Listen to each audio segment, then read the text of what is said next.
मेरे प्यारे दर्शकों को आपके सबसे पसंदीदा डिबेट शो देश की बहस में दीपक चौरसिया का नमस्कार। कन्याकुमारी से क्षीर भवानी तक, कोटेश्वर से कामाख्या तक और लक्षद्वीप से लेह तक जो सबसे बड़ा मुद्दा होता है उसमें हम आपकी राय जानकर चुनते हैं देश की बहस का विषय। बहस की दशा और दिशा भी आपके माध्यम से तय होती है। साथ ही शो में आप और हमारे एक्सपर्ट पैनल मंच को साझा करते हैं और देश में हो रही सबसे बड़ी हलचल पर बेबाकी से अपनी बात रखते हैं। तो आइए शुरू करें देश की बहस माननीय जनता और मेहमानों के साथ। आज आपने देश की बहस का जो मुद्दा तय किया है वो है किसान केंद्र के बीच अब तक क्यों नहीं बनी बात। इसे 80% लोगों ने वोट देकर देश की बहस का मुद्दा बनाना चाहा है। किसान आंदोलन के आज 19 दिन हो गए, मगर समाधान का रास्ता कैसे निकलेगा ये सवाल जस का तस है। आंदोलन के बीच 10 किसान संगठनों ने नए कृषि कानून का समर्थन किया है। आज कृषि मंत्री से उत्तर प्रदेश, केरल, तमिलनाडु, तेलंगाना, बिहार और हरियाणा जैसे राज्यों से किसान संगठन के प्रतिनिधि मिलने पहुंचे। कृषि मंत्री ने कहा कि सरकार ने अपना प्रस्ताव आंदोलन कर रहे किसानों को भी भेज दिया है। अब किसान संगठनों के जवाब का इंतजार है। उधर कोरोना काल में आंदोलन से देश को बड़े आर्थिक झटके का सामना करना पड़ रहा है और इसका सीधा असर आम आदमी पर पड़ना तय है। Confederation of all India traders के मुताबिक फल और सब्जी की सप्लाई पर असर पड़ने लगा है। 60,000 ट्रक की आवाजाही रोजाना दिल्ली से होती है, जो अब कम होकर मात्र 15,000 ट्रक तक आ चुकी है। ऐसे में सवाल यही है कि कोरोना काल के आर्थिक संकट के बाद किसान आंदोलन से हो रहे आर्थिक नुकसान की भरपाई देश कैसे कर पाएगा। 19 दिन बीत गए। अन्नदाता और सरकार के बीच कई दौर की बातचीत के बाद भी हल नहीं निकल सका है। हालांकि केंद्र सरकार लगातार इस बात का प्रयास कर रही है कि किसानों को समझा बुझा सकें, क्योंकि सरकार कृषि कानून को किसान हितैषी मानती है। ये कानून किसानों के जीवन स्तर में बदलाव लाने के लिए आए हैं। इन कानूनों के पीछे भारत सरकार की नीति और नीयत दोनों सही है। किसानों ने उपवास कर सरकार से एक बार फिर तीनों कानूनों के खिलाफ अपनी मंशा जाहिर की, लेकिन दूसरी ओर कुछ किसान संगठनों ने सरकार से इन कानूनों को वापस न लेने की अपील भी कर डाली। इस बिल से किसी को नुकसान नहीं है और इससे फायदा सिर्फ 5% किसानों को है। इस बीच भारतीय किसान यूनियन के नेताओं में भी टकराव होता दिखा और जुबानी जंग भी। जिसको बैठना है, करना है, बहुत लोग ऐसे हैं कि नहीं बैठे और उनको करना है। राष्ट्रीय अध्यक्ष हैं, 40 साल से किसानों की लड़ाई लड़ी है, जो हमें दिखेगा सो करेंगे। 19 दिन से जारी आंदोलन में टुकड़े टुकड़े गैंग, खालिस्तान के नारे और राजनीतिक रोटियां सेकने का मौका भी भुनाया गया। लेकिन आंदोलन का नुकसान छोटे बड़े व्यापारियों समेत देश के अर्थव्यवस्था पर भी पड़ रहा है। एक रिपोर्ट के मुताबिक 12 तारीख को हरियाणा में 23 टोल बंद रहे। इससे करीब 3 करोड़ 44 लाख रुपए का नुकसान हुआ, जबकि पंजाब में 1 अक्टूबर से ही टोल नहीं वसूला जा रहा है और NHI को प्रतिदिन 3 करोड़ का नुकसान झेलना पड़ रहा है।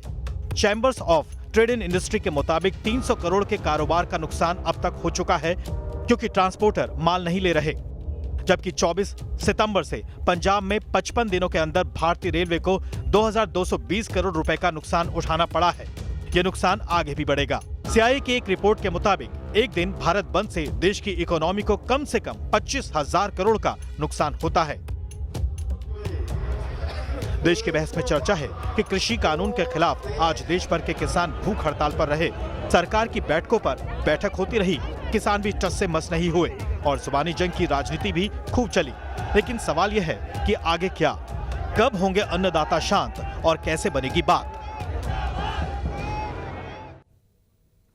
बीजेपी नेता और सांसद अनिल जैन ने किसान आंदोलन पर बड़ी बात कही है। उन्होंने कहा है कि जिद करने से बात नहीं बनेगी। सरकार किसी भी ग्रुप, किसी भी वर्ग की संवेदनाओं के साथ खड़ी है, इसीलिए सरकार बार बार वार्ता के लिए आमंत्रित कर रही है। अगर कुछ शंकाएं हैं तो उनका समाधान किया जा सकता है। शंकाओं, रूल्स बनते हैं बिल्स के बाद, उनमें समाधान हो सकता है, संशोधन से समाधान हो सकता है। लेकिन आप इस बात पर अड़ जाइए, जिद कर जाइए कि वापस लो, तो ये ना तो इससे सरकार चलती है, ऐसे ना समाज चलता है, ना समस्या हल होती है। जिद से कोई चीज़ संभलने वाली नहीं है। और जिद का अभिप्राय आप इशू पे नहीं है, आप अपनी जिद पे अड़े हैं, तो इसका जो लोग आरोप लगाते हैं फिर वो लोग सिद्ध हो जाएंगे। मैं नहीं कहता कि इसमें किसान नहीं है, हैं, 98%, 99% किसान इसके साथ नहीं है। तो 99% किसान आंदोलन के साथ नहीं है, यह कहना है भारतीय जनता पार्टी के वरिष्ठ नेताओं का। अनिल जैन ने बात कही है। अरुण सिंह जो भारतीय जनता पार्टी के राष्ट्रीय महासचिव है, उन्होंने ये बात कही है कि सिर्फ 1% किसान इस आंदोलन के साथ है देश का। इसीलिए देश की बहस में हमारा आज का सवाल है, क्या किसानों को तीनों बिल वापस लेने की जिद छोड़नी चाहिए? आप शो के दौरान इस मुद्दे पर अपनी राय न्यूज नेशन की वेबसाइट पर दे सकते हैं, हाँ या ना में। आप हमारे मोबाइल ऐप को डाउनलोड कर सकते हैं, आप हमारे ट्विटर हैंडल पर जा सकते हैं, आप हमारे फेसबुक पेज पर जा सकते हैं। शो के दौरान हम आपके जवाब भी दिखाएंगे कि देश की बहस के दर्शक क्या कहते हैं। इसके अलावा अगर आपकी कोई राय है, सुझाव है या फिर आप शो में शामिल होना चाहते हैं तो वीडियो बनाकर हमें 9711002266 पर व्हाट्सएप कर दें। सीधे चलते हैं भारतीय जनता पार्टी के राष्ट्रीय प्रवक्ता नलिन कोहली जी के साथ, जो इस वक्त मेरे साथ पैनल में जुड़ गए हैं। रमनीक मान है जो कि किसान हैं और पंचकुला से हमारे साथ जुड़े हैं। हमारे साथ थोड़ी ही देर में जुड़ेंगे राकेश टिकैत और भानु प्रताप सिंह जो कि बीकेयू के अलग अलग धड़ों के नेता हैं। हमारे साथ अभय दुबे जी हैं, कांग्रेस के राष्ट्रीय प्रवक्ता हैं। जतिंदर चिन्ना साहब हैं जो कि किसान हैं और सिंधु बॉर्डर से हमारे साथ लाइव इस वक्त जुड़ रहे हैं। मेरे साथ हरवीर सिंह साहब है, एडिटर इन चीफ है हिंद किसान के। सबसे पहले बात की शुरुआत करते हैं चिन्ना साहब से। चिन्ना साहब, अब तो जिद पर अड़े हैं आप। सरकार का यह मानना है, लोगों को भी लग रहा है कि भाई 3 कानून वापस लो। अगर कानून वापस लेंगे तो एमएसपी की बात को लेकर, एपीएमसी को और सॉलिड करने की मांग को लेकर कानून तो फिर लाने पड़ेंगे। तो अमेंडमेंट बीच का रास्ता है जिसके लिए सरकार राजी है। तो मुझे नहीं लगता इस जिद को छोड़ना चाहिए किसान संगठनों को और कल फिर से बातचीत शुरू करनी चाहिए।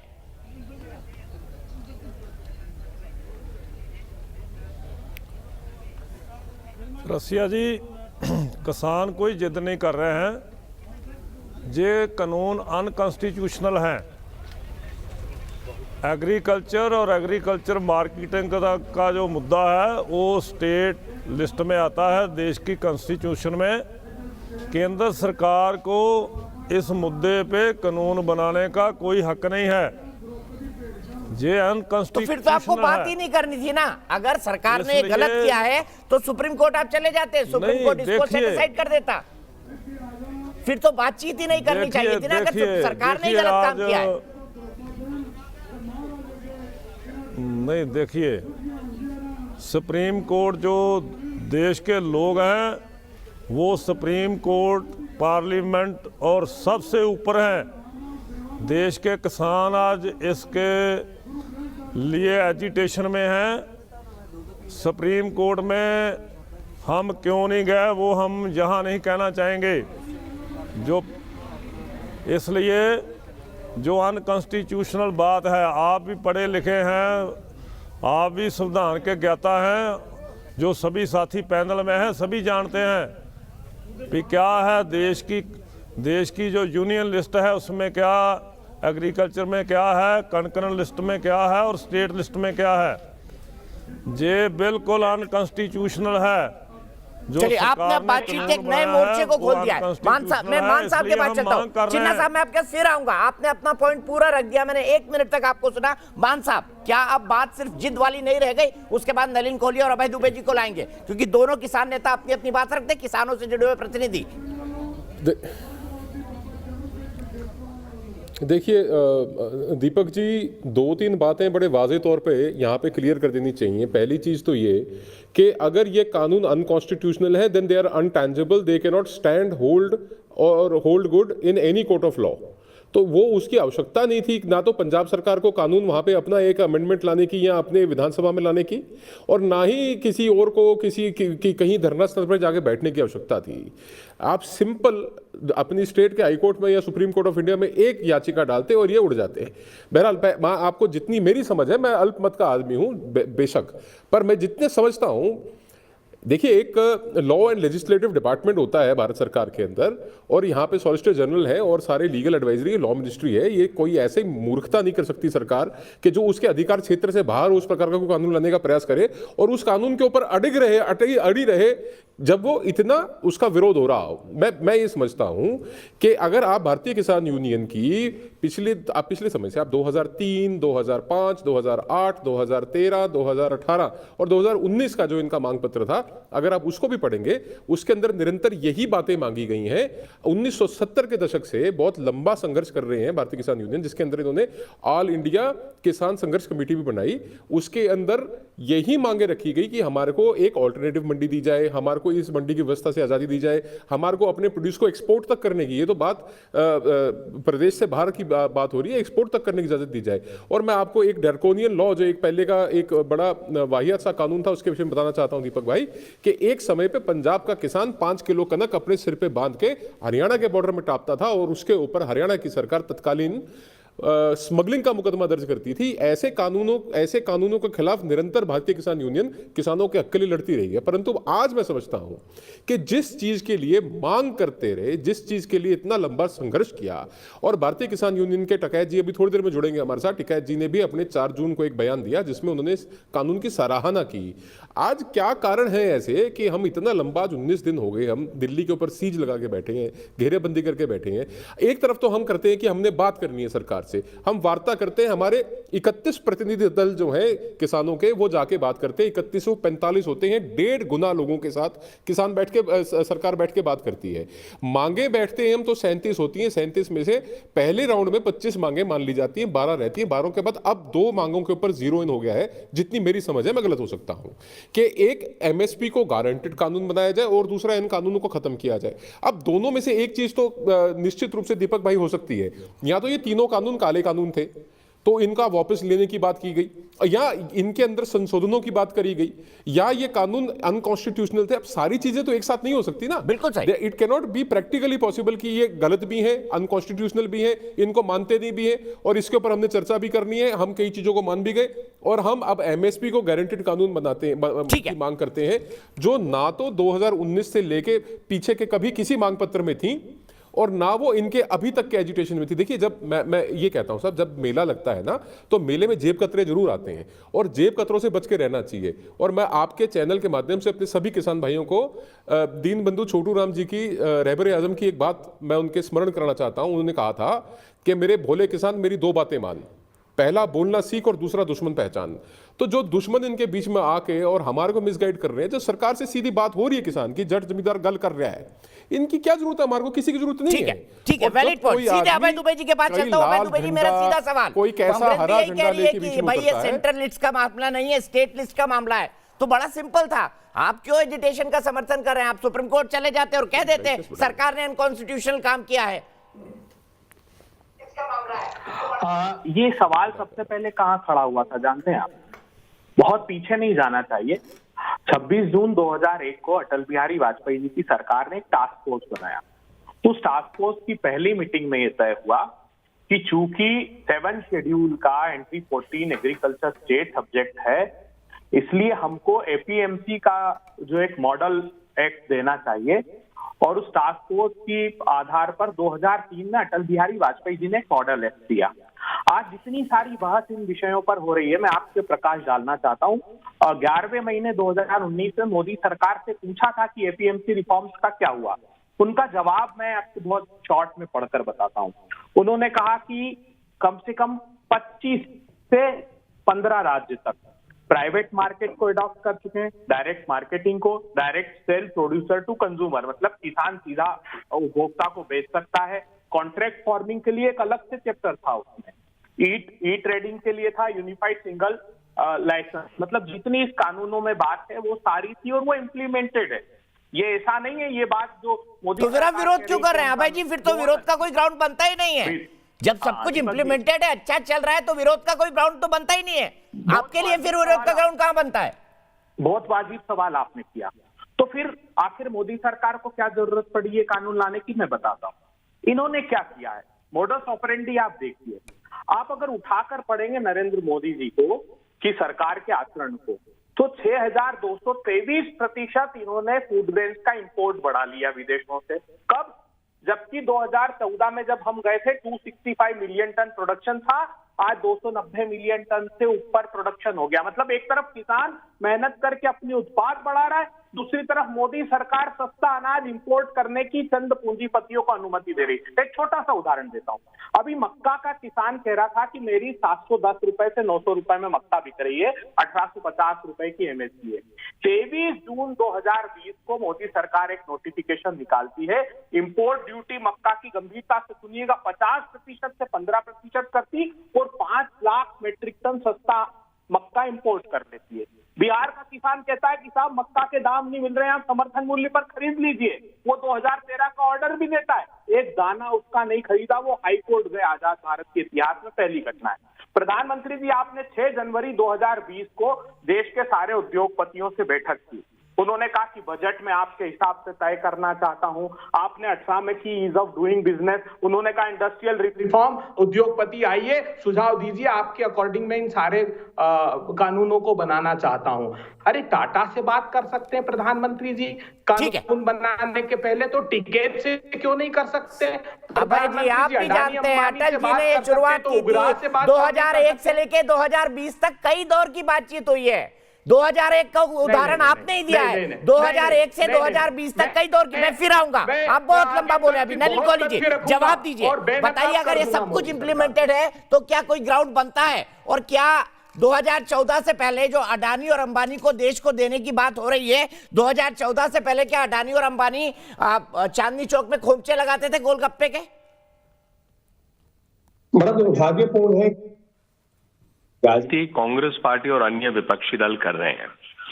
आपको याद होगा और आपके चैनल ने भी शायद दिखाया होगा कि बीच में शरद पवार जी ने चिट्ठियां लिखी, इसको फॉलो किया जब वो देश के कृषि मंत्री थे। राहुल गांधी जी का बयान है इसको लेके कि भाई हम एपीएमसी हटाना चाहते हैं। अंग्रेजी मैनिफेस्टो में तो कांग्रेस ने छाप भी दिया। असली बात यह है, ये अपनी राजनीति करे, घिनौनी राजनीति करे, उनका अधिकार है, देश की जनता जवाब देगी। लेकिन विषय यह है कि एपीएमसी को हटा कौन रहा है? एपीएमसी वहीं के वहीं है, कोई छेड़छाड़ नहीं है एपीएमसी से। किसानों को एक विकल्प और दिया जा रहा है। अब आ जाते हैं, एक किसान भाई हमारे जो प्रोग्राम पे बैठे, उन्होंने शुरू में कहा ये गैर संवैधानिक है, अनकॉन्स्टिट्यूशनल है। मैं उनका भी दोष नहीं मानता, क्योंकि वो मेरी तरह वकील तो है नहीं।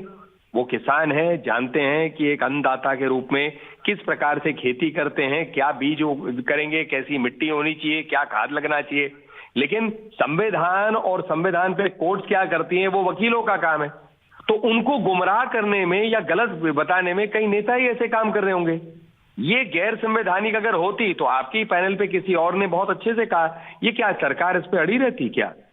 गैर संवैधानिक तब होता अगर एपीएमसी को केंद्र सरकार राज्य सरकार के अधिकार क्षेत्र में हटाते। ये तो ट्रेड को लेके जो कंकरेंट लिस्ट में है कि आप इस राज्य में बेचे या वहां बेचे, नहीं बेचना चाहते आप, एपीएमसी जाना चाहते तो वहीं की वहीं है। एमएसपी भी वहीं का वहीं है। एमएसपी के दाम क्या बढ़े या नहीं बढ़े? इस साल मोदी जी की सरकार ने बढ़ाए, पैसे और खर्च किए। तो ये क्या है, एक भ्रम फैलाया जा रहा है। कुछ राजनीतिक दल कर रहे हैं, कुछ नेता कर रहे हैं। आप मुझे बताइए, कल वीडियो देख के कितना दुख हुआ कि मोदी मर जाए, मोदी मर जाए। ये कोई मतलब बताइए, ये कैसी मांग है जो वहां पर वामपंथी दल के लोग कर रहे हैं, वो भी किसान भाइयों के आंदोलन में। किसान भाई अपना आंदोलन करना चाहते हैं, बात रखना चाहते हैं, सरकार से बात करिए। सरकार खुले मन से, अच्छी मंशा से उनकी बात सुन रही है, विकल्प ढूंढने में लगी है। और वहां राजनीतिक दल चले जाते हैं, मोदी मरना चाहिए, मोदी मरना चाहिए। कमाल है, मतलब इनकी राजनीति यहां तक आ गई है। और कांग्रेस इन सबके समर्थन में साथ खड़े, टुकड़े टुकड़े गैंग हो, देश का तोड़ना चाहते, किसान के कंधों पे क्यों करना चाहते ये गंदी राजनीति? ठीक है, करिए जनता, ठीक है नलिन जी, राजनीति। और देखिए पब्लिक व्यू लेते हैं, सीधे चलते हैं दुर्गा प्रसाद त्रिपाठी के पास। दिल्ली से मेरे माननीय दर्शक जुड़ गए हैं। दुर्गा प्रसाद जी, क्या कहेंगे? 19 दिन हो गए, आज तक कोई हल निकलता दिखाई नहीं दे रहा। अब तो बातचीत भी बंद है। क्या आपको लगता है कुछ किसान संगठन जिद पर अड़े हुए हैं? मुझे ऐसा लगता है कि किसानों में किसान बहुत कम और राजनीतिक पार्टियां ज्यादा घुस गई हैं। और यदि हमें सही मायने में किसानों की समस्याओं का हल निकालना है तो तकनीकी का इस्तेमाल ज्यादा करना चाहिए, rather than talking about all the political things. अभी कांग्रेस इतनी दूसरी सबसे बड़ी पॉलिटिकल पार्टी है। मेरे हिसाब से आपको अपने बयानों को, अपनी चीजों को सही तरीके से सोच समझ कर बोलना चाहिए, ना कि मोदी मरना चाहिए, मोदी मरना चाहिए। It is really kind of, ये तो अनएथिकल चीजें हैं। एंड आपके जो भी एक प्रॉब्लम्स की लिस्ट है, उसमें एक चीज सबसे ज्यादा इंपॉर्टेंट जो सबके दिमाग में चल रही है वो है MSP. Being a technically aware, मुझे ऐसा लगता है कि एमएसपी मिनिमम सपोर्ट प्राइस को अगर हम मिनिमम रिटेल प्राइस कर दें तो काफी हद तक समस्याओं का समाधान हो सकता है। आई थिंक कोई गवर्नमेंट कुछ ट्राई कर रही है जो अच्छा कर रही है, उसको करने देना चाहिए और साथ में हमें उसको सपोर्ट करना चाहिए बातचीत के द्वारा। और जब बातचीत हम कर रहे हैं तो बातचीत का हल निकालना चाहिए, ना कि पॉलिटिकल। ठीक है दुर्गा जी, आपने बिल्कुल सही कहा, बातचीत अगर बंद हो जाए तो आगे हर कैसे निकले। सीधे चलते हैं हरवीर सिंह जी के पास, जाने माने पत्रकार हैं और कृषि मामलों के बहुत बड़े जानकार हैं देश के। हरवीर सिंह जी, अब आपको लगता है 19 दिन की बातचीत, 19 दिन में कई दौर की बातचीत हो चुकी है, पहले हुई बाद में हुई, सरकार चेंजेस करने को राजी है, लेकिन बिल वापस लेने की मांग क्या अब जिद बन गई है? आपका क्या मानना है? असल में देखिए दीपक जी के बातचीत दोनों तरफ से चल रही है। सरकार ने जब किसान संगठनों को बुलाया वो बातचीत करने गए भी हैं और सरकार ने कुछ अपनी तरफ से प्रस्ताव रखे हैं। लेकिन अगर आप देखो कि मामला वहीं अड़ा हुआ है कि सरकार का मानना है कि कानून बिल्कुल ठीक है, उसमें कुछ भी गलत नहीं है, किसान कह रहे हैं कि ये हमारे लिए बिल्कुल घातक है। दूसरे एक थोड़ा सा एक किसी भी बातचीत के लिए एक माहौल बनाने की भी ज़रूरत होती है। अब जिस तरह से मैं बयान देख रहा था, आपने खुद ही दो अपने ये बीजेपी के बड़े नेताओं के बयान दिखाए कि 99% है ही नहीं, 1% है, तो फिर तो सवाल ही नहीं है, फिर ना बात करनी चाहिए ना अमेंडमेंट करना चाहिए। बिकॉज जब 99% तो इतना एक्यूरेट फिगर लेकर के आए हैं, ये कौन सा सर्वे किया है और क्या सैंपल साइज है I don't know, but 99 is really 99 के बाद कुछ बचता नहीं है। तो एक तो ये थोड़ा सा समझना पड़ेगा जो वार्ताकार हैं उनको भी और सरकार को भी कि जो लोग विरोध कर रहे हैं उनको सिरे से खारिज ना करें, क्योंकि आपको किसी भी बातचीत के लिए एक माहौल की ज़रूरत होती है और मेरे ख्याल से बीच का रास्ता निकालने की तरफ जाना चाहिए दोनों पक्षों को। आप भी के सवाल को आगे कृष्णवीर जी को लेकर जाता हूं। हरवीर जी, छोटी छोटी बात रखते हैं, ज्यादा मौका मिलेगा। कृष्णवीर सिंह जी, क्या सरकार ने किसान के इस आंदोलन को वाकई सिरे से खारिज किया है? हरवीर सिंह जी को ऐसा लगता है? सरकार बराबर वार्ता कर रही है। हमने पहली बार ये देखा कि इतनी जल्दी क्योंकि मुद्दा किसानों का है, सरकार ने 6 बार वार्ता की है। कितने घंटे अगर हरवीर जी देख रहे हैं, खुद ही देख रहे हैं ये भी कि कितनी बार चर्चा, एक एक बिंदुवार चर्चा की है। लेकिन समस्या क्या है हरवीर जी जो समझ रहे हैं, बोल नहीं पा रहे हैं, कि जो राजनीतिक दलों के लोग इस आंदोलन को हाईजैक करने के उसमें लगे हुए हैं, वो नहीं चाहते कि किसान और सरकार के बीच में समझौता हो पाए। और वो इस तरीके से बार बार एक ही मुद्दा, हमें 3 कानून वापस चाहिए, 3 कानून वापस करें, 3 कानून, तो फिर करें क्या? अगर 3 कानून वापस करवाना ही चाहते हो तो मेरा एक सवाल है अपने मित्रों से, अपने भाइयों से, कि 92% लोग जिनको एमएसपी का लाभ आज तक नहीं मिला वो कहां जाके मरे, क्या करें? बाजार मत खोलो। महाराष्ट्र ने कॉन्ट्रैक्ट फार्मिंग नहीं करी क्या? पंजाब ने नहीं करी क्या? हरियाणा में नहीं हो रही क्या? देश के 15 प्रदेशों में कानूनी जामा पहनाकर और कॉन्ट्रैक्ट फार्मिंग आ रही है। ये कॉन्ट्रैक्ट फार्मिंग तो अपनी मर्जी है, जबरदस्ती नहीं है। और जहां तक कॉन्करेंट लिस्ट की बात जो है, ये तो सच्चाई है। लेकिन आप एक बात बताओ, क्या मंडी खत्म कर दी? क्या एमएसपी खत्म कर दी? 2.5 गुना खरीद मोदी सरकार के टाइम में कांग्रेस के मुकाबले पे हुई है। दालों की खरीद 70 गुना हुई है। उस बात को चर्चा करो। और ये क्यों नहीं कहते कि उदारीकरण की नीतियों पे जब से चले 10 साल तक यूपीए, अरे भैया मनमोहन सिंह जी तो फूड कूपन लाने की बात कर रही थी सरकार, जिसमें पूरा एमएसपी खत्म, खरीदी खत्म, सब कुछ खत्म कर रहे थे। क्यों बेकार इन सब बहस में नहीं पड़ते? 2013 में जब सब्सिडी सरेंडर वहां हो रही थी, मुश्किल से एक मिनट, बहुत सीरियस मामला, लड़ झगड़ के आए, 3 साल का पीस क्लॉज मिला। आप ये बताइए, जब 2014 में मोदी ने मना कर दिया कि हम नहीं करेंगे सिग्नेचर को, और अगर वो सिग्नेचर हो जाते जैसा कांग्रेस ने 2013 में मिनिस्ट्रियल मीटिंग में पीस क्लॉज में, तो आज हम कहां होते? कहां एमएसपी होता? कहां खरीद होती? ना खरीद होती, ना एमएसपी होती, ना सब्सिडी होता। और ये सब खेल खत्म हो गया था। ये तो शुक्र करिए कि किसी तरह ईश्वर ने हिंदुस्तान के किसानों के अधिकारों को बचाया। विकसित राष्ट्र अपने उसको सब्सिडी को ट्विस्ट कर रहे हैं इधर से उधर। ठीक है, मैं छिन्ना साहब के पास चलता हूं। छिन्ना साहब, सीधा सवाल उन्होंने पूछा है, सीधा सवाल उन्होंने पूछा है। छिन्ना साहब, 92% किसानों को एमएसपी नहीं मिलता, क्या इन 3 कानून वापस लेने से जो बाजार की ओपनिंग अप होती है, आप उनके हकों को नहीं मार रहे? 92% किसानों के हकों को, क्योंकि अगर बाजार खुलता है तो फायदा उन 92% किसानों को, 6% को नहीं, जो एमएसपी के लिए जिद पड़ा है। विकल्प चौरासिया जी, वो जो 99% किसानों को JMSP नहीं मिल रहा, उनकी हालत तो देखिए। यूपी और बिहार का किसान जो है, उसका गेहूं और उसका जो धान है वो 1100 रुपये और 900 रुपये क्विंटल बिक रहा है। वो पंजाब में जा कर के एक किसान जो है वो दिहाड़ी करने को मजबूर है। क्या आप चाहते हैं कि पंजाब का किसान भी जो है उसको भी दिहाड़ी करनी डाली जाए? ये आपका मंशा है? बिल्कुल नहीं सर, सेकंड बिल्कुल मैं नहीं। जहां जो वकील साहब हैं उनसे पूछना चाहता हूं। नहीं यही है, आप मेरी बात सुनिए। वो बोलते हैं भी ये अनकॉन्स्टिट्यूशनल नहीं है। ट्रेड एंड कॉमर्स में सरकार ने जो है कानून बनाया है, ट्रेड और कॉमर्स तो बाद में आएगा। जो कॉन्ट्रैक्ट फार्मिंग का बनाया है वो ट्रेड एंड कॉमर्स है। उनसे पूछिए, कॉन्ट्रैक्ट फार्मिंग जो है ट्रेड एंड कॉमर्स है। जो प्राइस फिक्सेशन है, इसमें कंपनी और किसान के बीच जो एग्रीमेंट होना है वो ट्रेड एंड कॉमर्स है। ट्रेड एंड कॉमर्स तो तब होगा जब दाना मंडी में आकर बिक जाएगा, तब ट्रेड एंड कॉमर्स शुरू होगा। ये जो है ये बिल्कुल जो है अनकॉन्स्टिट्यूशनल है। एग्रीकल्चर और एग्रीकल्चर मार्केटिंग स्टेट का इशू है। ठीक है। और जहीं पर जो 99% लोगों को देश में MSP नहीं मिल रहा, उनका हालात देखिए। ये सारे का सारा कानून कारपोरेट्स को देश की ज़मीनों पर कब्जा करने के लिए बनाया गया है।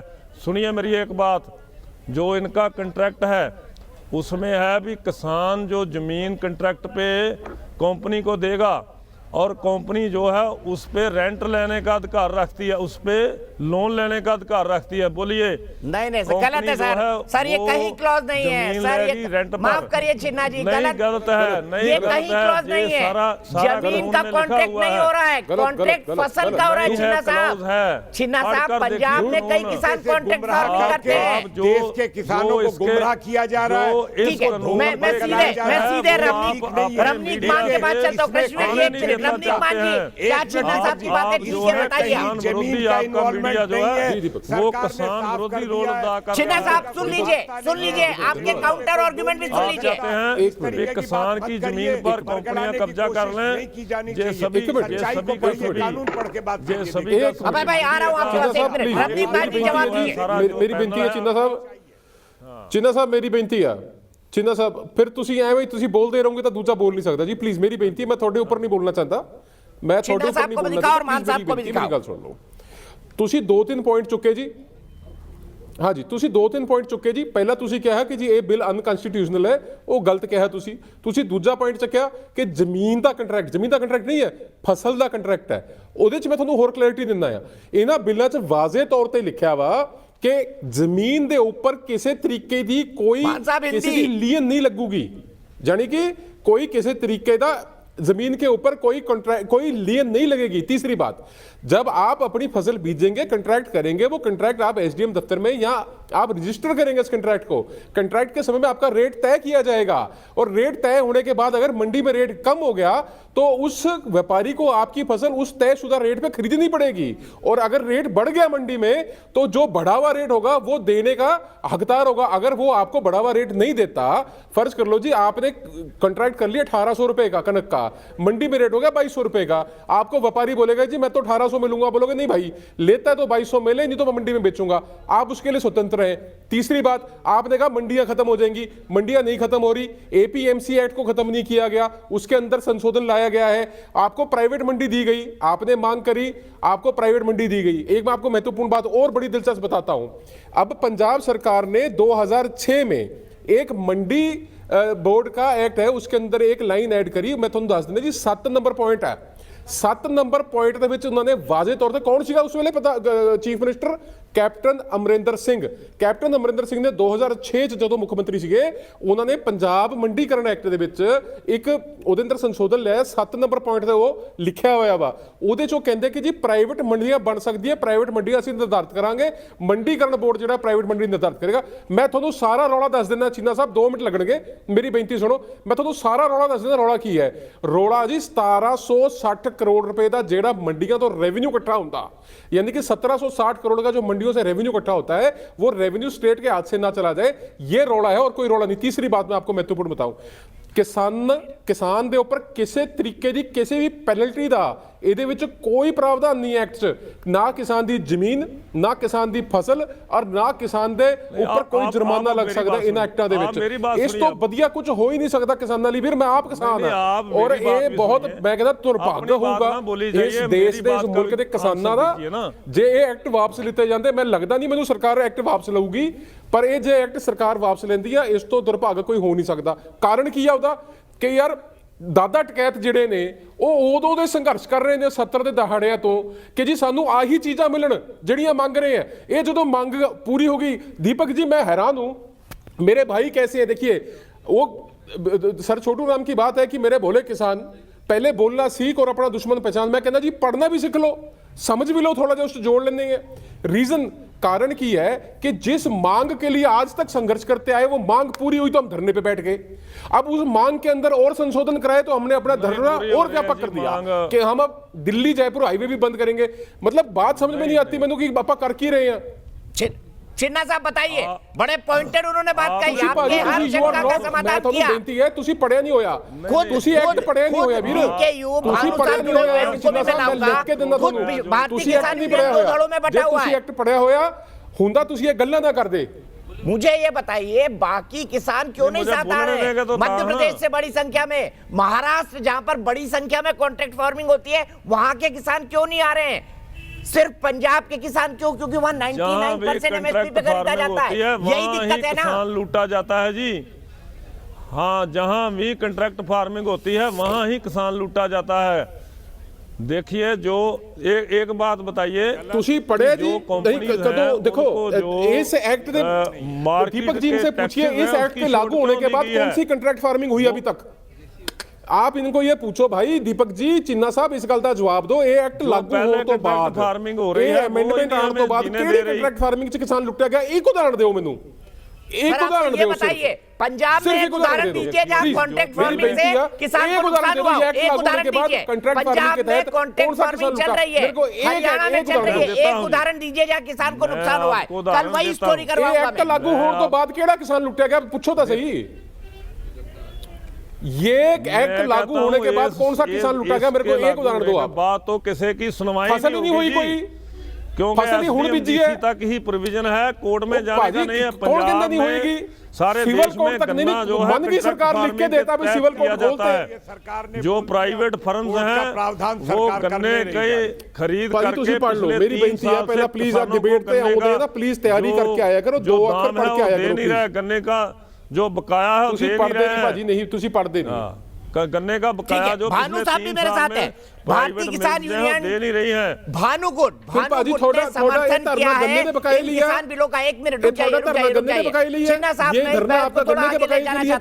भानु जी भी मेरे साथ जुड़े हैं, भानु प्रताप सिंह जी, उनके पास में जाऊंगा। लेकिन उससे पहले मैं एक वीडियो आपको दिखाना चाहता हूं। मैं ये नहीं कहता जो नारे लगा रहे हैं ये किसान आंदोलन से किसान आंदोलन का चेहरा है, मैं ये नहीं कहता। लेकिन किसान आंदोलन के बीच ये नारे लगे हैं प्रधानमंत्री के खिलाफ जो बात कर रहे थे। कल सबसे पहले शाम को मैंने ही ये तस्वीरें ट्वीट की थी। सवाल ये है कि ये कौन सी भाषा है, ये कौन सा नारा है, ये कौन सी विचारधारा है, और क्या इससे किसान आंदोलन का बदनाम नहीं हो रहा? और किसान आंदोलन से जुड़े लोग ऐसे लोगों को मंच क्यों दे रहे? सुनिए।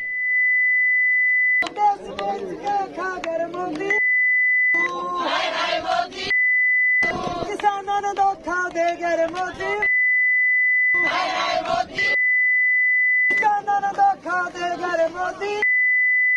ठीक है, सवाल यहां पर यह है, हमने बीप किया किसी के भी भारतीय परंपरा, संस्कृति और सभ्यता में किसी दुश्मन के मरने की भी दुआ नहीं की जाती, लेकिन यहां पर हो रहा है और वो भी तस्वीरें किसान आंदोलन की हैं। आप सुन रहे हैं उसको। अब सवाल यहां पर यह है, अभय दुबे जी, ऐसे एलिमेंट आएंगे और सरकार फिर कहेगी टुकड़े टुकड़े गैंग, या ये कहेगी उग्र वामपंथ, क्योंकि इसमें लाल झंडे दिखाई दे रहे हैं। सरकार ये कहेगी कि भाई देखिए महात्मा गांधी की मूर्ति को वैंडलाइज किया गया किसान आंदोलन के नाम पर वॉशिंगटन डीसी के अंदर, वहां पर खालिस्तानी लोग घुसाए और वो किसानों का सो कॉल्ड अपने आप को सपोर्टर बताते हैं। सवाल तो उठेंगे। मैं नहीं कह रहा कि 100% ही किसान है, मैं नहीं कह रहा ये किसान आंदोलन का चेहरा है, बट ये एलिमेंट भी किसान आंदोलन में है। अभय दुबे जी, फिर नलिन कोहली। दीपक जी देखिए, खेतों के हितों में, मेहनत मजदूरी में, किसानों की फसलों के दाम में कहीं भारतीय जनता पार्टी को किसान नहीं देता। दिखाई दे रहा है उनको खालिस्तान में, किसान दिखाई दे रहा है पाकिस्तान में, किसान दिखाई दे रहा है गुमराह गैंग में। अरे हाथ जोड़कर प्रार्थना है प्रधानमंत्री जी, नियोजित रूप से इतना किसान को बदनाम मत कराइए। मैं 3-4 सवाल खड़े करना चाहता हूं। ये मेरे कौन किसान साथी बनकर सरदार जी बैठे मैं नहीं जानता। मैं 3-4 उदाहरण देता हूं। एक तो प्रधानमंत्री जी ने अभी मन की बात में कहा था कि इस कानून का लाभ मिलने लगा। देखो महाराष्ट्र में एसडीएम ने फैसला कर दिया। अरे मेरे दोस्त, क्या रिट्रोस्पेक्टिव इफेक्ट से वो लागू हो गया? तुम जो कह रहे हो कि एक उदाहरण बता दो। सर, अभी मैं बताता हूँ मध्य प्रदेश के होशंगाबाद में हुआ ना भाई दुबे जी। हाँ, पहला फैसला तो मध्य प्रदेश के होशंगाबाद में हुआ। क्या हुआ? वो अखबार के फ्रंट की न्यूज है, दैनिक भास्कर की। एसडीएम ने भगा दिया उसको, उस किसान को। मैं दिखवाता हूँ अभी, असली न्यूज निकलवाई है, वो स्टोरी करवाई है हमने होशंगाबाद की, क्लेम सेटलमेंट वाली निकलवाई है वो स्टोरी। अभय जी अभी दिखा देते हैं, दूध का दूध पानी का पानी हो जाएगा। प्लीज मैं भी दैनिक भास्कर की वो कटिंग लेकर बैठा, मैं भी दिखा दूंगा, सुनिए ना। उसके बाद जब छपा तो एसडीएम ने। अब मैं दूसरी बात खड़ी करना चाहता हूँ यहाँ। देखिए क्या कर रहे हैं, मोडस ऑपरेंडी समझ लीजिए इस कानून से क्या नुकसान होने वाला है। नुकसान ये हो रहा है, बिहार का उदाहरण देता हूं मैं आपको। बिहार में 61 लाख मेट्रिक टन गेहूं का उत्पादन होता है। इतना खरीदा, वहां पर एपीएमसी एक्ट नहीं है, एबॉलिश कर दिया उन्होंने। और नाबार्ड ने 2015-16 में रिपोर्ट दी कि हिंदुस्तान में सबसे बदतर हालत में बिहार का किसान है। वहां पर 5000 मेट्रिक टन, सिर्फ 0.08% नीतीश बाबू ने गेहूं का प्रिक्योरमेंट किया बिहार में। मक्का का किसान तो हाई कोर्ट में गया। मेरा कहना है कि पंजाब एक ऐसा राज्य है जिसने इस कोविड के क्राइसिस में 127 लाख टन धान एमएसपी पर किसानों ने दिया, तो 25 लाख टन गेहूं दिया, उससे आपूर्ति हुई। पंजाब एक ऐसा राज्य है दीपक जी जहां 6%, गौर करिए, 6% कुल हिंदुस्तान की कृषि भूमि का पंजाब में है और वो 11% पैदावार करता है। मध्य प्रदेश 11% है, वो 11.6%। इसलिए पंजाब, सुनिए ना, अब आप तरबूज और खरबूज की तुलना कर रहे हैं। सर पंजाब की सिचुएशन अलग है, सब जानते हैं, सब जानते हैं भाई जी। इसका कोई एक्सप्लेनेशन, इसको कैसे कंपेयर कर सकते हैं आप कि पंजाब को, Punjab land is blessed for कृषि। भाखड़ा नांगल है वहां पर, इतनी सारी नदियां हैं वहां पर, सिंचाई की सुविधा है वहां पर, और प्रॉस्परस खेती वहां ऐतिहासिक काल से होती आई है। उसको आप बिहार से कंपेयर तो नहीं कर सकते ना भाई जी। सुनिए ना, 6% जो शांता कुमार कमेटी ने कहा है, क्योंकि सरकार एमएसपी पर खरीदती क्यों है? क्योंकि उसको एक तो कंटेंजेंसी के लिए, आपात स्थिति के लिए रखना होता है, और पीडीएस के लिए, जो हमने 86 करोड़ लोगों को भोजन का अधिकार दिया उसके लिए, तो वो भी सिर्फ 6 से 8% होता है। किसान पूंजीपति करते यह है कि असीमित मात्रा में संग्रहित करके रखते हैं और ऐसे समय अपना जमा किया हुआ अनाज बाजार में उतार देते हैं जब किसानों की फसलें आने वाली होती है और प्राइसेस क्रैश करते हैं। और यह आरोप सिर्फ मेरा नहीं है, आप गंभीर आरोप लागत और मूल्य आयोग मोदी सरकार का, सीएसीपी की रबी रिपोर्ट 2020-21 उठा लीजिए। एक मिनट, उसने लगाया कि मोदी सरकार दाल खरीद कर ऐसे समय बाजार में उतारती जब फसलें आने वाली होती। ये कह रहे ना हमने हजारों करोड़ की दाल खरीद ली, दाल क्या करते हो बताओ? तो बाजार में थोड़ी उतारती है, बाजार तोड़ने के लिए इन 5 पूंजीपति, सबको पता है, दाल एसोसिएशन ऑफ इंडिया से किसने समझौता किया? उन पोर्ट्स पर। नलिन जी जवाब दीजिए, अभी जी बहुत लंबा हो गया। नलिन जी जवाब दीजिए, फिर मेरे साथ मास्टर शिवराज भी जुड़ गए हैं और कई सारे खास मेहमान भानु प्रताप सिंह जी भी है। नलिन जी जवाब दीजिए, भानु और मास्टर शिवराज आएंगे छिन्ना जी के साथ डिबेट में। बड़ा दुख हुआ मुझे दीपक जी, पता नहीं क्या सभ्यता हो गई है। एक वरिष्ठ प्रवक्ता भी कांग्रेस पार्टी की, आपने नारे दिखाए, हाय हाय मर जा मोदी, हाय हाय मर जा मोदी पे एक निंदा नहीं, मतलब मैं कह सकता हूं आपको, खुले मंच पर कह रहा हूं, कोई ऐसा नारा सोनिया जी के खिलाफ लगाए राहुल जी, तो मैं पहला खड़ा होकर कहूंगा ऐसे नारे नहीं लगने चाहिए। ये इंसानियत के खिलाफ है।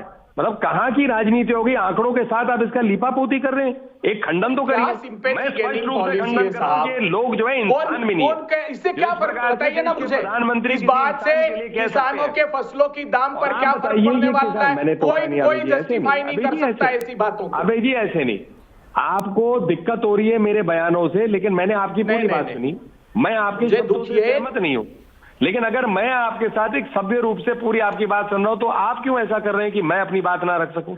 नहीं, आप रखिए। मैं व्यथित इस बात से हूं कि अप्रासंगिक विषयों पर बात सीधा बोल रहा हूं। मेरा दिल टूटता है जब हमारे देश में ये सभ्यता दिखती है कि राजनीतिक दल अपनी राजनीति के लिए किसी इंसान की मृत्यु की मांग कर रहे हैं। किसने कहा? कौन कांग्रेस ने नारा लगा दिया बताइए? आप रोज बैठते वामपंथी दलों के साथ, क्या उनको कह नहीं सकते थे ये आपत्तिजनक है, इसका खंडन नहीं कर सकते? अरे आप नहीं कर सकते, भर्त्सना नहीं कर सकते, लेकिन आप जो है नहीं मैं पंजाब की बात करूंगा, इन आंकड़ों की बात करूंगा। इन आंकड़ों के बाद इंसानियत से ऊपर हो सकती है? अरे किसान भाइयों की कोई दिक्कत है वो रखेंगे, आप अपनी राजनीति करिए। एक राजनीतिक दल है, लेकिन एक राजनीति करने के लिए इस हद तक चले जाएंगे कि किसी की मृत्यु का खंडन भी नहीं करेंगे। आप कोई मृत्यु मांग कर रहा है, वे तो सुना ही नहीं साहब, दीपक जी ने सुना ही नहीं। वो आपने कह दिया कि मृत्यु की मांग कर रहे हैं। राजनीति के लिए दीपक जी ने तो शिष्टता रखी। मैंने दो बार ये बोला। देखिए सर, ऐसी कोई मूर्ख व्यक्ति ये नारा लगा रहा है तो मैं उसको नेशनल टेलीविजन पर नहीं सुना सकता, लेकिन ये एक एस्पेक्ट बहस का है, इसको पॉइंट आउट करना मेरा फर्ज है। और मैं ये नहीं कह रहा कि ये किसान आंदोलन के चेहरे हैं, मैं ये कह रहा हूं ये किसान आंदोलन के वो एलिमेंट है जिससे किसानों को सावधान रहना चाहिए। यतेंद्र कसाना नोएडा से मेरे सम्मानित दर्शक मेरे साथ जुड़ गए हैं। कसाना जी क्या कहेंगे इन नारों पर? देखिए, नारे कोई इस तरह के लगा रहे हैं तो गलत है, लेकिन हम ये नहीं कह सकते, क्योंकि देश में पहले भी नारे लगे, गाय बछड़ा, जर्सी गाय, विदेशी गाय, तो तब भी भर्त्सना होनी चाहिए थी। नलिन जी को उसकी भी भर्त्सना करनी चाहिए थी। हम किसान हैं, किसान की तरफ से हम सिर्फ ये कहना चाहते हैं कि किसान के मन में एक डर है, और जो कृषि बीमा पहले फेल हुआ देश में, उसको देखते हुए ऐसा लग रहा है कि ये तीनों कानून भी कहीं फेल ना हो जाए, इसलिए किसान इसको बार बार वापस करने की मांग कर रहा है। ठीक है कसाना जी, सीधे आपके सवाल को मास्टर शिवराज के पास भानु जी के पास ले चलता हूं, फिर मास्टर शिवराज जी के पास ले चलूंगा। भानु जी, आप भारतीय किसान यूनियन भानु गुट के नेता हैं, आप उसके सर्वा हैं। आप क्या कसाना जी की बात से सहमत हैं? और आपने इस कानून का समर्थन क्यों किया? क्योंकि यहां तो कह रहे हैं किसानी बर्बाद हो जाएगी, किसान बर्बाद होगा, ये होगा तो ये हो जाएगा, ये होगा तो जमीन छिन जाएगी, ये होगा तो होर्डिंग हो जाएगी, ये होगा तो। अरे सर, अब तो इंटरनेट पे बिग बास्केट से लहसुन भी मंगा सकते हैं, प्याज भी मंगवा सकते हैं, चीनी भी मंगवा सकते हैं, दाल भी मंगा सकते हैं। जब अमेरिका से सीधे सामान आपके पास आ रहा है तो आप क्यों मंडियों तक सीमित रहना चाहते हैं? बताइए भानु जी, क्या ये लॉजिकल है? ऐसा है, देश के किसानों के लिए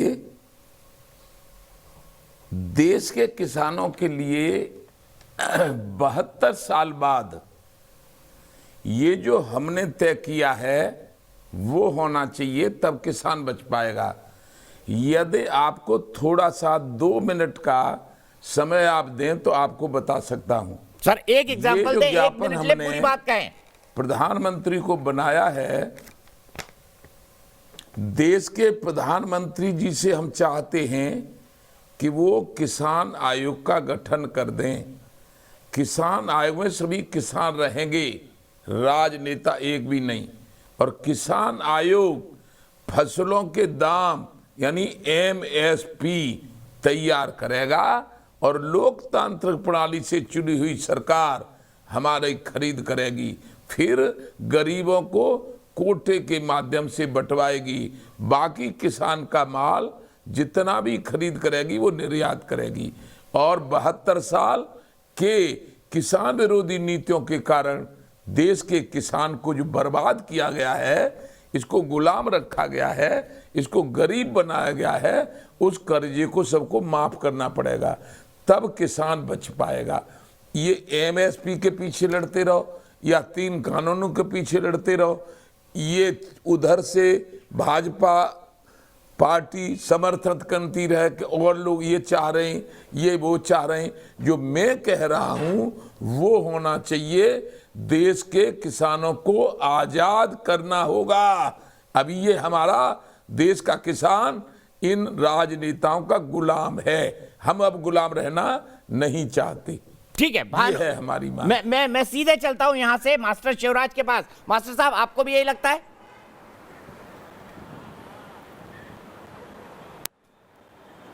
जी धन्यवाद आपके लिए। मैं राष्ट्रीय अध्यक्ष हूँ भारतीय किसान लोक शक्ति से। जी अभी आपने जो नारे सुनाए मैं उन पर बात करता हूँ। देहात में एक कहावत है कि कौवा कोसे से ढोर नहीं मरता।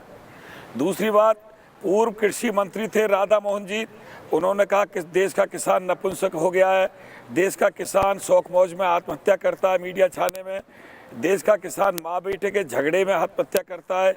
और आज मध्य प्रदेश में कृषि मंत्री ने खुले शब्दों में कहा, ये दिल्ली के आसपास किसान बैठे हैं, ये देश के देशद्रोही हैं, ये देश के गद्दार हैं, कुकुर मुत्ते की तरह संगठन पैदा हो गए। तो क्या जो कृषि मंत्रियों ने कहा, हमने तो बुरा नहीं माना उनका किसी का भी। दूसरा ये है, एक मिनट सुन लो मेरी बात, अभी जो हमारे संयुक्त राष्ट्र संघ के महासचिव हैं उन्होंने इसका समर्थन किया। जो इनका स्वयंसेवक राष्ट्र है, स्वयंसेवक राष्ट्रीय संघ भाजपा का, उन्होंने किसान आंदोलन का समर्थन किया। जो हरियाणा के चौटाला जी हैं उन्होंने समर्थन किया। एक पंजाब से डीजीपी ने इस्तीफा दिया किसानों के समर्थन में। कितने विधायक सांसद इस्तीफा दे के चले गए। क्या भाजपा सरकार क्या चाह रही है जो किसानों को छोटी सी मांग नहीं मान रही? अभी ठाकुर साहब कह रहे थे किसान आयोग का गठन किया जाए, हम सहमत हैं, लेकिन एमएसपी को गारंटी कानून बनाया जाए, क्रय विक्रय पे कंट्रोल किया जाए। क्रिया जिस अनुपात से करते हैं उसी अनुपात से रेट बेचने का भी रखें।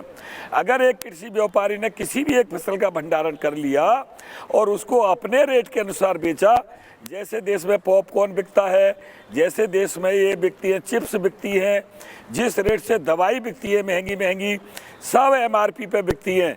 किसान तो सिर्फ एमएसपी की मांग कर रहा है। अगर ये एमएसपी को गारंटी कानून बना देते हैं और क्रय विक्रय पे कंट्रोल कर लेते हैं तो क्या इनकी नानी मर जाएगी भाजपा वालों की? ये बताओ मुझे। ठीक है, मास्टर शिवराज की बात का मान साहब जवाब देंगे, फिर नलिन जी के पास आऊंगा। मास्टर शिवराज, मान साहब। जी जी जी दीपक भाई, देखिए मैं ये समझता हूँ कि जैसे अभी मास्टर जी कह रहे थे कि भी भाजपा की नानी मरेगी या दादी मरेगी, अभी वो मोदी को मारने की बातें कर रहे हैं। मुझे समझ में नहीं आता कि हम किस आइडियोलॉजी के ऊपर, किस चीज़ के ऊपर बात कर रहे हैं। यहाँ पे बात शुरू हुई थी 3 कानूनों को लेकर, ये धरना बैठा था, ये प्रदर्शन बैठा था 3 कानूनों को लेकर, ये तीनों कानून डालने हैं। जो मोदी जी को कहा वो मैंने भर्त्सना की उसकी, उसका मैं समर्थन नहीं करता, लेकिन ये तो कहावत है भाई, तुम ये काम कर दो तो तुम्हारी नानी मर जाएगी, तो कहावत से भी चेक हो गया। मास्टर साहब सुन लीजिए, मान साहब थोड़ा छोटे बोलेगा, मुझे ब्रेक लेना है। आप नानी मर गई का बुरा मान रहे हो भाई? नहीं, मैं काहे बुरा मानूंगा? मेरी कौन सा नानी मर रही है भाई? मैं बुरा नहीं मानता। बहरहाल मेरा कहने का भाव केवल इतना है कि हम हमारी मांग क्या थी और हम कहाँ आए। हमारी तो देखिए ये जो सारा मोबिलाइज हुआ इस आधार पे कि ये जी जी जी जी जी जी जी जी ठीक है मास्टर जी, शरवण साहब ठीक है। मैं ये कह रहा हूँ कि जब ये सारा मोबिलाइज हुआ, ये 3 काले कानूनों को कह के, अब चर्चा के बाद 2 मुख्य मांगे रह गई, यानी कि बाकी सारा कुछ ठीक था। दूसरी बात, मेरी बात का जवाब दुबे जी ने ये नहीं दिया कि 2006 में जो कैप्टन अमरिंदर सिंह ने मंडीकरण एक्ट जो पंजाब का है उसके अंदर जो संशोधन किया 7 नंबर बिंदु के तहत, उसके ऊपर कोई उत्तर नहीं इनके पास। मैं इनसे और प्रश्न पूछता हूं, क्या इनका जो 2019 का मैनिफेस्टो था उसके अंदर एपीएमसी को रद्द करने की बात नहीं करी? मैं आगे पूछता हूं मेरे बीकेयू के साथियों से, क्या ये निरंतर मांगने रही दादा टिकैत के समय से, या आज तक ये बातें कहीं नहीं आई? और 2-3 आंकड़े और हैं, ये जो फूड मार्केट है ना दीपक भाई, ये लेके आया भाई, एक मिनट देखिए, मैंने आपको सुना, मैंने बड़े संयम से सुना। मेरे बुजुर्ग हैं, मैं आपको राम राम कहता हूं साहब, 2 मिनट मेरे को मेरी बात कहने दीजिए। मैं गलत हो सकता हूं, इस बात से कोई दो राय नहीं है। और अगर ऐसा भी नहीं होना चाहिए कि किसी से असहमति हो तो दुबे जी मुझे कह दें कि ये बने फिरते हैं किसान, आप आइए मैं अपनी जमीन दिखा के लाता हूं आपको, और आप भी मुझे अपनी दिखा दीजिएगा। दुबे साहब सुनिए, मैं आपको और बताता हूं, दुबे साहब आपकी काली सच्चाई बताता हूं। दुबे साहब आज आप बड़ी बड़ी बातें कर रहे हैं ना, दुबे साहब मैं बताता हूं, 10 साल के आपके कार्यकाल में आपने तिलहन जो है, आपने तिलहन खरीदी 10,183 करोड़ की। नहीं, मैं आपसे आपको मुखातिब नहीं हूं। मैं ये जो इंडियन नेशनल कांग्रेस के ब्रेक के लिए रुकना है, लंबी बात हो रही है, आपको बीच में टोक दिया गया था, ब्रेक के लिए रुकता हूं और मध्य प्रदेश का होशंगाबाद का वो किस्सा भी आपको दिखाऊंगा क्या है वो पूरा, ब्रेक के बाद। तो सीधे चलते हैं पूरे पैनल के पास। हम बात कर रहे हैं क्या किसान जिद पर अड़े हुए हैं, क्योंकि सरकार कुछ संशोधन करने को राजी है, एमएसपी पर गारंटी देने को राजी है, लेकिन किसान कह रहे हैं कि 3 कानून जब तक वापस नहीं होंगे तब तक कोई बात नहीं। क्या किसान जिद पर अड़े हुए हैं, इसी सवाल पर बहस चल रही है। मेरे साथ कई सारे खास मेहमान हैं। मेरे साथ अभय दुबे जी है, कांग्रेस के राष्ट्रीय प्रवक्ता, नलिन कोहली है, भारतीय जनता पार्टी के राष्ट्रीय प्रवक्ता, मेरे साथ रमनीक मान साहब है जो कि एक खुद एक किसान है और किसान बिल के समर्थन में लॉजिकल बातें कर रहे हैं। मेरे साथ जतिंदर चिन्ना साहब है जो कि एक किसान है, सिंधु बॉर्डर पर धरने पर हैं। मेरे साथ अभी कृष्णवीर चौधरी भी जुड़े हुए हैं, मास्टर शिवराज भी जुड़े हुए हैं और साथ ही साथ कुलदीप भी मेरे साथ जुड़े हुए हैं। कुलदीप आम आदमी पार्टी के नेता हैं। मैं सबसे पहले आपको उस इंसिडेंट की बात करूंगा जिसका जिक्र मैंने अभय दुबे जी के सामने किया था। अभय दुबे जी, आपने मुझे रणदीप जी के ट्विटर पर खबर भेजी थी, उसमें था कि किसान कंप्लेन कर रहे हैं कि कंपनियां फोन नहीं उठा रही है, भाव बढ़ चुके हैं। देखिए, रणदीप सुरजेवाला ने बिल्कुल वो बात भास्कर के एक अखबार की कटिंग देकर लिखी थी, लेकिन उसके बाद क्या होता है ये सुनिए। भले ही कृषि कानून पर आंदोलन तेज हो, मगर मध्य प्रदेश में इसी कानून के तहत किसानों को न्याय मिला है। किसानों से कॉन्ट्रैक्ट के तहत धान खरीदने से कंपनी पीछे हट गई थी, लेकिन मामला संज्ञान में आते ही एसडीएम ने कंपनी को कॉन्ट्रैक्ट में तय रकम पर ही धान खरीदने का आदेश दिया।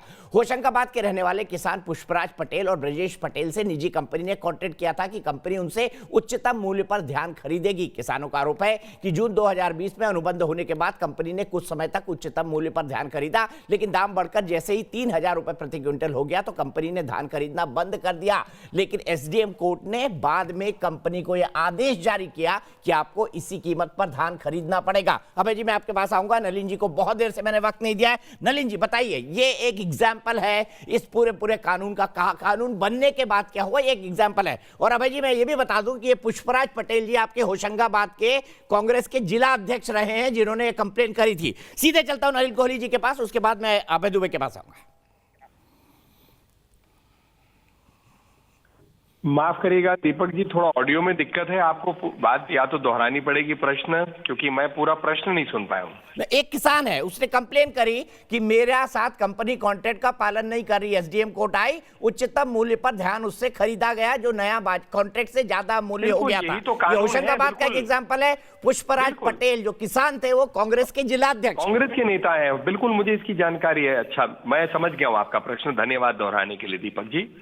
बेसिकली पॉइंट क्या है दीपक जी कि किसान के हित में बात की गई है। जो धरने पे बैठे हैं किसान भाई, हम मानते हैं उन तक ये पूरी जानकारी नहीं पहुंची है, और उससे ज्यादा हमारे लिए एक चिंता का विषय ये बनता है कि राजनीतिक दल अपनी राजनीतिक रोटियां सेकने के लिए किसानों को भड़का रहे हैं, उनके बीच जा रहे हैं। किसान को जो अपनी बात रखनी है, अपने हित की बात रखने की पूरा अधिकार है उनका। सरकार इसीलिए तो बात करिए भाई, अगर ये कानून गलत है तो क्या आप मुझे उल्टा बताइए कि कोई गलत कानून पास करे तो इसका खामियाना किसको भुगतना पड़ेगा? सरकार को। किसी वर्ग के साथ अगर अन्याय होगा तो सरकार को, कभी ना कभी तो चुनाव होते हैं। और मोदी जी लगातार कह रहे गांव, गरीब, किसान, पिछड़े, दलित, हर वर्ग के लिए, मध्यम वर्ग के लिए काम करते हैं। तो यदि अगर वो उनका, कांग्रेस 5 साल कहती ही रही कि मोदी सरकार ने सत्यानाश कर दिया, देश का बट्टा बटा दिया, लेकिन देश की जनता ने 2019 में उनको वोट दिया। वोट जो है बटन तब दबाता है कोई व्यक्ति, सुलझा हुआ वोटर होता है, जब उसको लगता है कि मेरे हित की सरकार है। हमारी सरकारें हारे भी तो हैं राज्यों में, हमारी कई राज्यों में सरकारें बनी। तो आप देखिए कि कांग्रेस पार्टी ने 5 साल ये बात कही। ऐसे ही हम मानते हैं कि ये जो कांग्रेस पार्टी है, वामपंथी दल है, कुछ और दल है जो किसान आंदोलन में बीच में जाकर इस प्रकार की बात करे जैसे हाय हाय मर जा मोदी, जो वामपंथी दलों के लोगों ने किया, ये गलत है। किसान आंदोलन के साथ अन्याय भी कर रहे हैं। किसान को अपनी बात रखनी है, सरकार उनकी बात सुन रही है, किसान के हित में ही काम होंगे। लेकिन कांग्रेस जो है राजनीतिक रोटियां सेकने के लिए किसानों को क्या, देश के साथ भी खिलवाड़ कर रहे हैं। ये मेरा सीधा गंभीर आरोप है। ठीक है, सीधा यही सवाल लेता हूं। बताइए, पुष्पराज पटेल कांग्रेस के होशंगाबाद के जिला अध्यक्ष, पिपरिया का ये पूरा का पूरा एग्जाम्पल। अभय दुबे, ये ट्रेंड नहीं सेट करता है? बार की एक लाइन पढ़ देता हूं। एसडीएम ने कार्रवाई की जगह दी सलाह, बोले सावधानी रखें किसान। शिकायत है किसान की, निपटारा क्या हुआ ये देखिए ना, सुनिए ना प्लीज। मैंने आपकी बात सुनी पूरी, आप मेरी भी सुनिए प्लीज। उसके बाद ये खबर, भाई मैं पूरी कटिंग आपने जो भेजी पढ़ चुका हूं, ये निपटारे के पहले की खबर है। दीपक चौरसिया जैसे मूर्धन्य पत्रकार देश के कोने कोने में हैं, उन्होंने मुखरता से किसान की आवाज उठाई। मैं अब दूसरी तरफ ले जाना चाहता हूं इस बात को। क्या भारतीय किसान संघ राष्ट्रीय स्वयंसेवक संघ का जो हिस्सा है उसने इस कानून का विरोध नहीं किया? उसने कहा कि समर्थन मूल्य को क्यों अनिवार्य नहीं कर रही सरकार? ये अनिवार्य करना दीपक जी इसलिए है कि जब हम ये बात करते हैं कि 94% किसानों के उत्पाद बाजार के हवाले है और आप इसेंशियल कमोडिटी एक्ट में यह संशोधन कर देते हैं कि असीमित मात्रा में संग्रहण कर सकते हैं, तब अनिवार्य हो जाता है कि प्रधानमंत्री जी एक लाइन इस कानून में लिखें कि समर्थन मूल्य पर सरकार खरीदे या निजी क्षेत्र का व्यक्ति खरीदे, वो अनिवार्य होगा कि उससे कम कीमत पर नहीं खरीदे। अब योगी जी चिट्ठी लिखते हैं सीएसीपी को कि वो कहते हैं मोदी कश्मीर जी कहती है गेहूं का लागत मूल्य 900 रुपए मेरे राज्य में 1033 रुपए आती है, महाराष्ट्र लिखता है मेरे राज्य में 1600 रुपए आती है। मैं सिर्फ 5 छोटे से 10 सेकंड में उदाहरण देता हूं। मोदी सरकार जब आई 2014 में सबसे पहला फैसला जून 2014, सारे राज्यों को कह दिया समर्थन मूल्य के ऊपर अगर बोनस देना प्रारंभ किया तो एक के बाद एक 3 अध्यादेश लेकर आए भूमि के उचित मुआवजे के खिलाफ। 1.5 साल लंबी लड़ाई चली। 2015 सुप्रीम कोर्ट में शपथ पत्र दे दिया कि मार्केट डिस्टॉर्ट हो जाएगा अगर लागत से हमने 50% ऊपर समर्थन मूल्य कर दिया। 2016 प्रधानमंत्री फसल बीमा योजना। सर फिर पुरानी बातें, अब जी बड़ा लंबा बोलने लग गए आप। सुनिए ना, प्रवक्ता के तौर पे डिरेल कर रहे हैं आप। 2014 से 19 की बातें आप बता रहे हैं। 19 में जीते ना जीते मैं कोई समर्थन नहीं कर रहा सरकार का, पर मुझे बताइए ना लॉजिक के तौर पर आप 2014 से 2019 की बातें कोट कर रहे हैं। 19 में जीत गए ना, अब 19 के आगे की बात करिए। हाँ, कुछ जीत खड़ी की है उन्होंने किसान की आजीविका की हार की बुनियाद पर, ऐसा नहीं है। देखिए क्या बात, 6% किसानों ने ज्यादा वोट दिया है मोदी सरकार को। ये फिगर भी अभय भाई आपको पता है, आप खूब पढ़ते हो। देखिए कोई नया एग्जाम्पल दे दीजिए ना। मैंने तो आपको एग्जाम्पल दे दिया कांग्रेस के जिला अध्यक्ष का ही कि भाई एसडीएम ने डिस्प्यूट को कंप्लेन मिलने के कुछ ही घंटों में सॉल्व कर दिया। एसडीएम ने भगा दिया था उनको, खबरें प्रकाशित हुई, बहुत बड़ा मुद्दा बना, कांग्रेस ने भी मुद्दा बनाया, उसके बाद न्याय मिला। मैं ये कह रहा हूं कि किसानों के प्रतिनिधियों को डाल दो ना उस मैकेनिज्म में।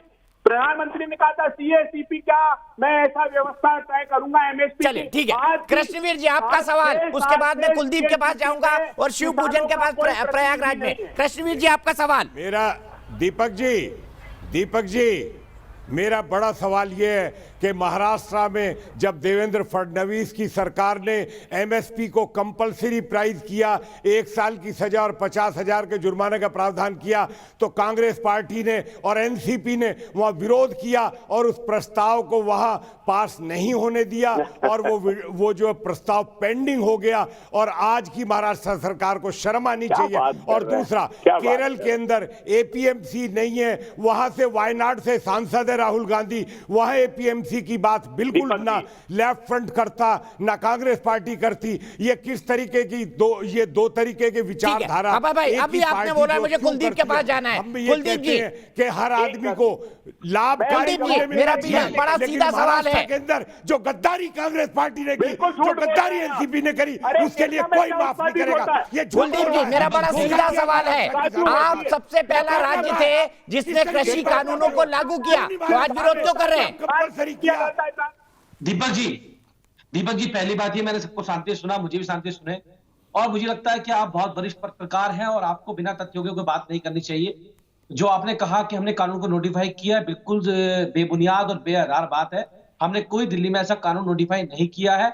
हम शुरू से ही, चाहे राज्यसभा में जो हमारे मेंबर्स थे या लोकसभा में हमारे मेंबर थे, पहले दिन से जिस दिन एक कानून आया था उस दिन से लेकर आज तक आम आदमी पार्टी का एक एक कार्यकर्ता, माननीय मुख्यमंत्री जी, हमारे मेंबर ऑफ पार्लियामेंट, सारे के सारे इसका विरोध कर रहे हैं और लगातार विरोध कर रहे हैं। लेकिन जब केंद्र सरकार को लगा कि हमने 9 स्टेडियम को जेल बनाने की परमिशन नहीं दी, तो केंद्र सरकार कहती है हमने नोटिफाई कर दिया। अगर केंद्र सरकार नोटिफाई कहते, दिखवाएं मुझे कागज मैं आपके चैनल से बोल रहा हूं, ये दिखवा दे मुझे कागज अगर हमने नोटिफाई किया है तो। ये दोहरी मानसिकता, दोहरी तरह का कानून, ये जो बात करने वाले लोग हैं, मुझे लगता है कि भारतीय जनता पार्टी को आज किसानों के साथ खड़ा होना चाहिए था। जो 3 काले कानून इन्होंने गलती से बना दिए, मान लेना गलती अपनी, क्यों नहीं मानते? अगर इनको लगता है वो कानून इन्होंने किसानों के लिए बनाए थे, किसानों ने इनसे मांग तो नहीं की थी, कोई संगठन तो इनके पास नहीं गया था, लेकिन इन्होंने किसके लिए बनाए कानून? खाली अंबानी और अडानी को। आज ये देश के किसानों को मनाने में लगे हुए हैं। अरे आप उनको मत मनाओ, आप अंबानी और अडानी को मना लो कि वो इस कानून पे मान जाए वापस लेने के ऊपर, लेकिन नहीं, इनको अपने आकाओं को खुश करना है। मैं सीधे मान साहब के पास चलूंगा। मान साहब, ये बार मैं अडानी और अंबानी सुनता हूं, मुझे आज तक ये नहीं समझ आया कि अगर व्यापारी नहीं होगा तो किसान माल क्या घर में रख के जमा करेगा, बेचेगा नहीं, अन्न बनाएगा, उपजाएगा, बेचेगा नहीं। मैं दीपक भाई, और मुझे समझ नहीं आता अडानी अंबानी क्या खोमचा लगाते थे पहले चांदनी चौक में गोलगप्पे का थोड़े दिन पहले दिल्ली सरकार ने। मेरे को बिल्कुल भाई दीपक भाई, बिल्कुल आपका धन्यवाद, आपने मेरे को लिया। अब मैं 2-3 बातें बड़ी महत्वपूर्ण और 4-5 बातें मैं स्पष्ट भी करना चाहता हूं कि कई सारे लोगों ने बोला है, तो मेरा प्रयास होगा कि मैं सबकी बातों का उत्तर देने का प्रयास करूंगा।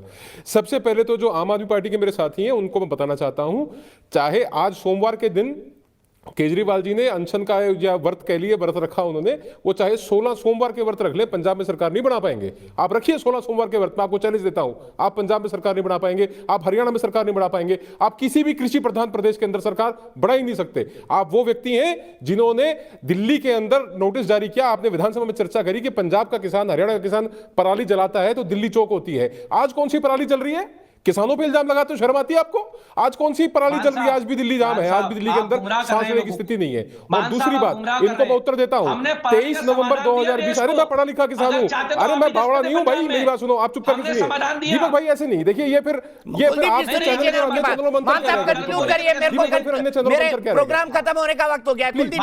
हमने समाधान दिया पराली का, आपके बस की नहीं था, आप दिलवा जी, मैं बताता हूं, इनको बताइए आम आदमी पार्टी के मेरे साथी को कि 23 नवंबर 2020 को आपने गैजेट नोटिफिकेशन जारी किया है, जिसके तहत आपने तीनों में से एक कानून, जो कॉन्ट्रैक्ट फार्मिंग का कानून है, उसको आपने लागू किया है। ये आपने किया है, अब आप पीछे हटिए, झूठ बोली टीवी के ऊपर, मेरे को फर्क नहीं पड़ता। कांग्रेस के मेरे साथी, अरे राजीव गांधी की किसान के बारे में क्या ज्ञात था? उन्होंने किसान से पूछा, भैया लाल मिर्च बेचते हो या हरी मिर्च बेचते हो, और कौन सी महंगी बिकती है? उसने बोला लाल मिर्च महंगी बिकती है। सुनिए दुबे साहब, सुनिए, राजीव गांधी को कहा गया कि लाल मिर्च महंगी बिकती है, तो उन्होंने बोला तुम लाल मिर्च बीजा करो, तुम हरी मिर्च क्यों बीजते हो?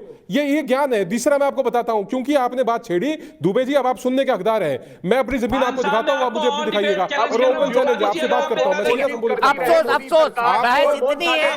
बहुत आदत है ना दूसरों पे, बड़ा लॉजिकल पॉइंट रखे, लेकिन मेरा एक ही कहना है, मेरा एक मानना है और बड़ा स्पष्ट मानना है। मैंने हमेशा किसान आंदोलन का समर्थन किया। हर आदमी को सरकार के खिलाफ खड़े होने का हक है, ये प्रजातंत्र है, लेकिन हर आदमी को, हर व्यक्ति को आंदोलनों का समाधान बातचीत से ही निकलता है, उस रास्ते को बंद नहीं होना चाहिए।